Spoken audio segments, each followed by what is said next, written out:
বিসমিল্লাহির রহমানির রহিম।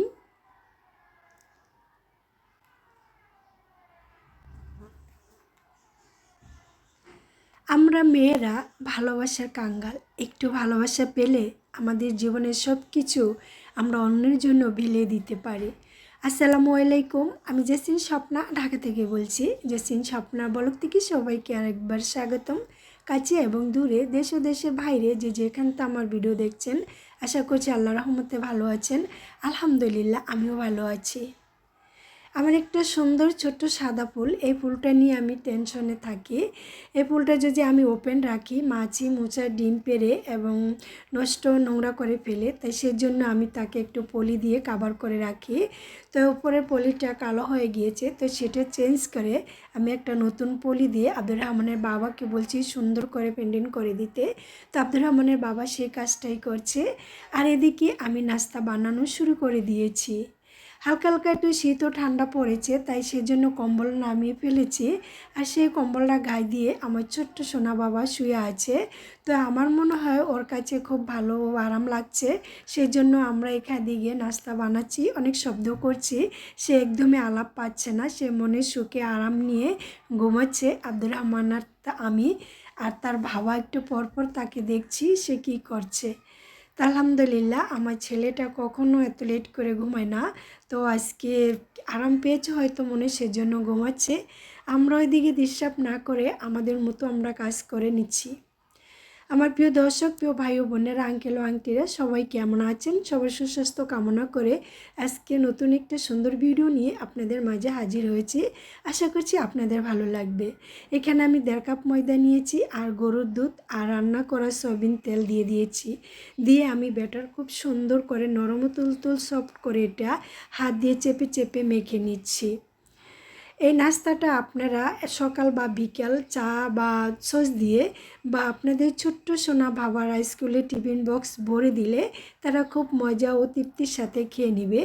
আর যদি একবার এই ছোট্ট সোনা বাবারা এই নাস্তাটা খেতে পারে, দ্বিতীয়বার বলবা মেরে মা আমাকে ফিরে নাস্তাটা বানিয়ে দাও, আমি খেয়ে খুব মজা পেয়েছি। তো এরকম নাস্তা হলে আর কি লাগে, খুব বেলাবেলি ঝামেলা ছাড়া ইজি বা খুব সহজভাবে। আমি ব্যাটারটা ঘুলে আধা ঘন্টার মতো রেস্টে রেখে দিয়েছি। আর এখানে আমি শসা, আলু আর গাজর এগুলা কেটে নিব আমি যেই নাস্তাটা বানাবো এটার ভিতরের পোড়নের জন্য। আমার ঘরে সুন্দর ঘরোয়া উপকরণ দিয়ে আজকে সকালে নাস্তাটা আমি বানাচ্ছি। আমি কোনো এই নাস্তার ভিতরে ভেজাল যুক্ত কিছু ব্যবহার করব না, কারণ অনেকেরই দেখছি ঘরে খাবার বানায় বাইরের ভেজালযুক্ত খাবারগুলি মিস করে, কিন্তু এগুলো আমাদের শরীর ও স্বাস্থ্যের জন্য ক্ষতিকর। আমরা কিন্তু স্বাদ ও মজার জন্য একদমই ভুলে যাই। তো আমি আশা করব সবাই তাদের বাচ্চাদের জন্য এবং নিজেদের জন্য ঘরোয়া উপকরণ দিয়ে নাস্তাটা বানাবেন, ভেজালযুক্ত কিছুই ব্যবহার করবেন না। স্বাদ ও মজার জন্য আমরা খেলে কিন্তু আমাদের শরীরের ক্ষতিকর। তো এই যে সহজভাবে স্বাস্থ্য ভালো রেখে যেভাবে নাস্তাটা খেলে আমরা তৃপ্তি পাবো এবং শান্তি পাবো এবং আমরা ভালো থাকবো, সেভাবেই আমি এই সুন্দর মজার নাস্তাটা বানিয়ে নিচ্ছি। এখানে শসা, আলু, গাজর দিয়ে আমি খুব সুন্দর করে তেলের ভিতরে এটা লাল লাল করে ভেজে নিব। বেশি ভাজার দরকার নেই, কিছুটা ভাজা হলেই হবে, কারণ এটা নরম হলেই চলবে, তাহলে আপনারা নাস্তাটা খেতে খুবই ভালো লাগবে। এখানে আমি একটা ডিম দিয়ে দিয়েছি, দিয়ে আমি এটা খুব সুন্দর করে আলু, গাজর আর শসার সাথে মিক্স করে আমি কিছুক্ষণ এটা রান্না করে নেব। কিছুক্ষণ রান্না করা হওয়ার পরে এখানে আমি দিয়ে দিব ধনিয়া কুচি পাতা। এই পাতাটা দিলে আমার মনে হয় কি স্বাদটা দ্বিগুণ বেরোয়। অনেকেই ধনিয়া পাতা খেতে চান না, আবার অনেকের কাছে ধনিয়া পাতাটা অনেক পছন্দ। আমার কাছে সবসময় পছন্দ, কিন্তু যখন শীত চলে এসেছে এখন তো অ্যাভেলেবেল এটা সবসময় পাওয়া যায়, হয়তো একটু বেশি করে খাওয়া হবে। আর গরমকালে কিন্তু এটা একদমই পাওয়া যায় না, আর যদিও পেয়ে যাই আমরা খুব হিসাব করে অল্প অল্প করে খেয়ে নিই। এখানে আমি এই যে আলুর ভিতরে আমি যে ব্যাটারটা দিব সেইটা আমি খুব সুন্দর করে ভাজি করে রেখে এখন আমি এক এক করে 3টা পুর বানিয়ে নিচ্ছি। কারণ আমি জানি আমাদের ঘরের সদস্য আমরা 3জন, একটা করে 3জনই 3টা খাবো। আর আমি খুব মোটাও ভারী করে বানাচ্ছি, সেই জন্য ছোটো ছোটো করে বানাতে গেলে অনেক সময়ের ব্যাপার, আর সময় নষ্ট না করে অল্প সময়তেই আমি এটা বানানোর চেষ্টা করছি। তো এই তো আমি দেখছেন খুব সুন্দর করে গোল করে বেলে নিচ্ছি। আমি কিছু লম্বা করে বানাবো আর কিছু গোল করে বানাবো। 2 স্টেম আইটেম করে বানাচ্ছি। আপনাদের কেমন লাগবে জানি না। যদি আপনাদের ভালো লাগে প্লিজ ছোট্ট করে একটা লাইক দিবেন। একটা লাইক দিতে ভুলবেন না। একটা লাইক দিয়ে প্রতিনিয়ত আমার পাশে থাকবেন। আমার এই সুন্দর সুন্দর ভিডিওগুলো দেখবেন। শুরুতে শেষ পর্যন্ত দেখলে আশা করছি আপনাদের কাছে একটু হলেও ভালো লাগবে। এই যে এখানে দেখছেন আমি লম্বা করে রুটিটা বেলে আমি এখন ভিতরে সেই পুরগুলা দিয়ে দিচ্ছি। দিয়ে খুব হাত দিয়ে চেপে চেপে আমি এগুলো ভিতরে ঢুকিয়ে দিচ্ছি যাতে বের না হয়ে যায়। এভাবে কাজটা করে নেবেন। আর খেতে অসাধারণ মজা ছিল, এত এত স্বাদ ছিল বলার ভাষা নেই। কারণ আমি তো খেয়েছি, তো আমি এগুলা বুঝতে পারছি। আপনারা এইভাবে একবার খেয়ে দেখবেন, অনেক ভালো লাগবে।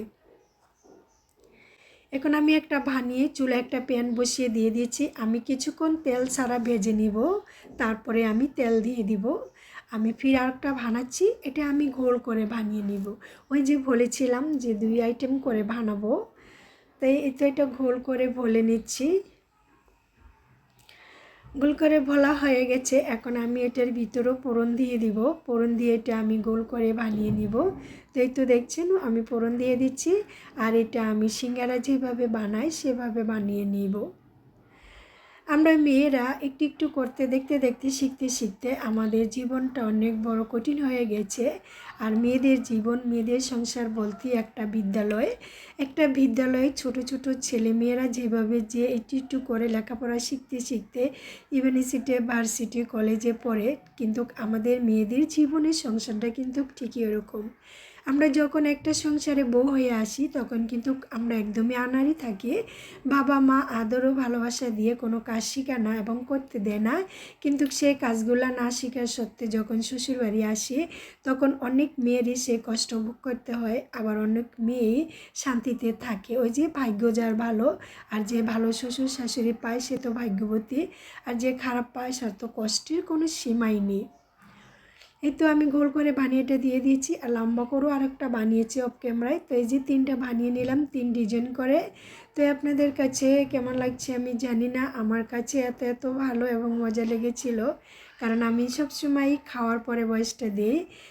আর নিজে বানাই, সেটা তো ভালো হোক আর মন্দ হোক, ঘরোয়া উপকরণ দিয়ে ন্যাচারাল, সেটা তো একদমই ভালো হবে এবং পারফেক্ট হবে। তো এই যে আমি কিন্তু তেল ছাড়া ভেজে নিচ্ছি। আর এখন আমি হালকা তেল দিয়ে দিব। এটা কিন্তু দুবার তেলে ভাজলে আপনার এই যে ভিতরে তেলগুলা ঢুকবে সেগুলা খেলে কিন্তু আপনার স্বাস্থ্যের জন্য ক্ষতিকর। আর আমার রান্নাতে আমি সবসময় তেল কম খাই, এটা আমার প্রিয় প্রিয় আপু ভাই বোনেরা, আঙ্কেল ও আন্টিরা সবাই জানেন, যারা একদম প্রথম থেকে এখন পর্যন্ত আমার ভিডিও দেখেন এবং আমার সাথে আছেন। এই তো আমার বানানো হয়ে গেছে, আমার 2 পৃথিবী খাওয়ার জন্য অপেক্ষা করছে। আর আব্দুর রহমান বাবাকে তো আমি নিষেধ করেছিলাম নাস্তা আনার প্রয়োজন নেই।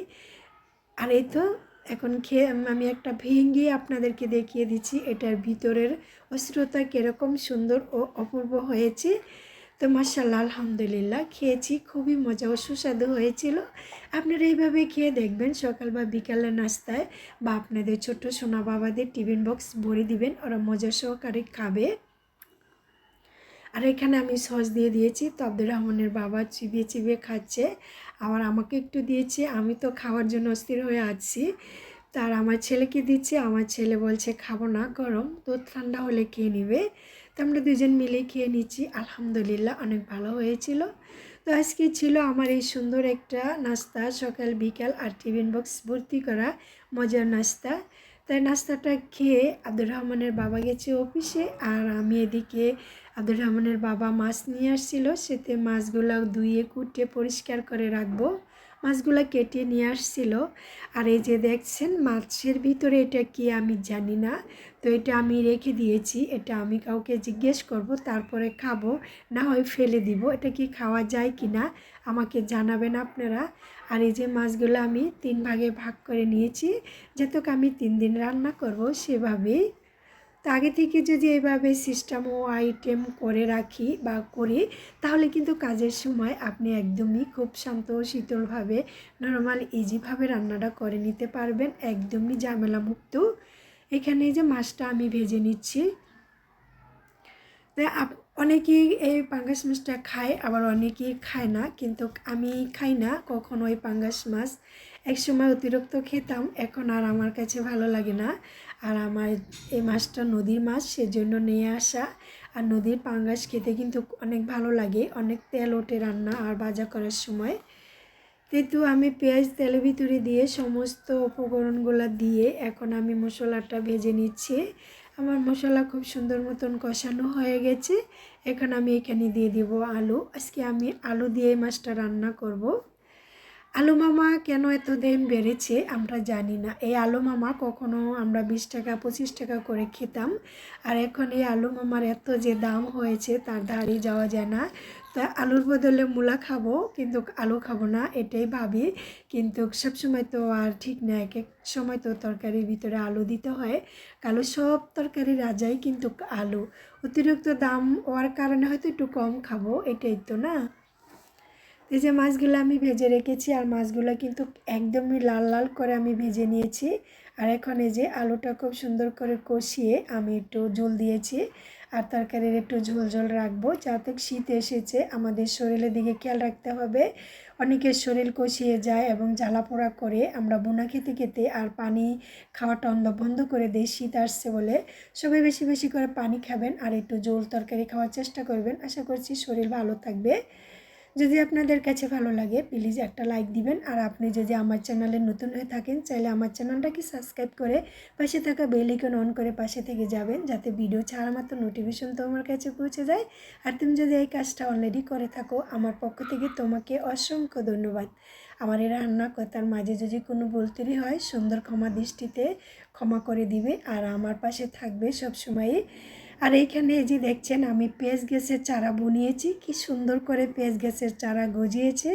আবার যখন বড় হবে আপনাদের দেখাবো। সবার কাছ থেকে বিদায় নিচ্ছি। আল্লাহ হাফেজ, আসসালামু আলাইকুম।